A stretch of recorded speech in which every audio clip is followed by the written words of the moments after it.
ন্যায্য দাবি নিয়ে অনেকবার আসা হয়েছে, রাজপথে অনেকভাবে চেষ্টা করা হয়েছে, কিন্তু এখন হচ্ছে শেষ পর্যন্ত যখন হচ্ছে দেখছি বাস্তবায়ন হচ্ছে না, অনেকবার আমাদের আশ্বাস দেওয়া হয়েছে, তখন এর জন্য হচ্ছে এই প্রতিবাদ মহাসমাবেশটা, আন্দোলন না মূলত এটা হচ্ছে আমাদের একটা প্রতিবাদ মহাসমাবেশ।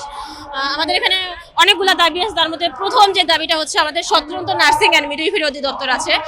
যেখানে আমরা স্বাধীনভাবে কাজ করতেছি, কিন্তু এখন হচ্ছে একটা কুচক্রী মহল আমাদের এই স্বতন্ত্র নার্সিং অ্যান্ড মিডওয়াইফারি অধিদপ্তরটাকে হচ্ছে তাদের আন্ডারে নিয়ে যাচ্ছে। এখন যে কোনো প্রফেশনের হচ্ছে সমস্যা বা তারা কি কি চ্যালেঞ্জ ফেস করে, তাদের হচ্ছে পেশা কিভাবে ডেভেলপ হবে সেই পেশার মানুষই কিন্তু বলতে পারবে। তাহলে আমাদের হচ্ছে স্বতন্ত্র নার্সিং অ্যান্ড মিডওয়াইফারি অধিদপ্তর যদি অন্য একটা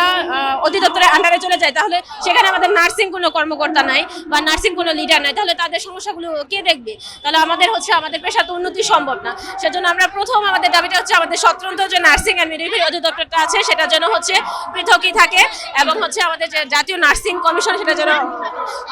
গঠন করা হয়। এছাড়া আমাদের আরো অনেকগুলো দাবি আছে, যেমন হচ্ছে আমাদের হচ্ছে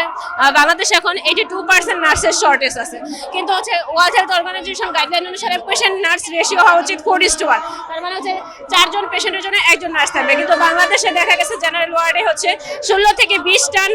পেশেন্টের জন্য 1 জন নার্স কাজ করে, তার মানে এখানে হেভি ওয়ার্কলোড হয়ে যায়। তাহলে আমরা চাচ্ছি যে ওয়ার্ল্ড হেলথ অর্গানাইজেশনের গাইডলাইন অনুসারে হচ্ছে আমাদের হচ্ছে নতুন প্রসিজন হোক এবং হচ্ছে নতুন নিয়োগ বিধি প্রণয়ন করা হোক।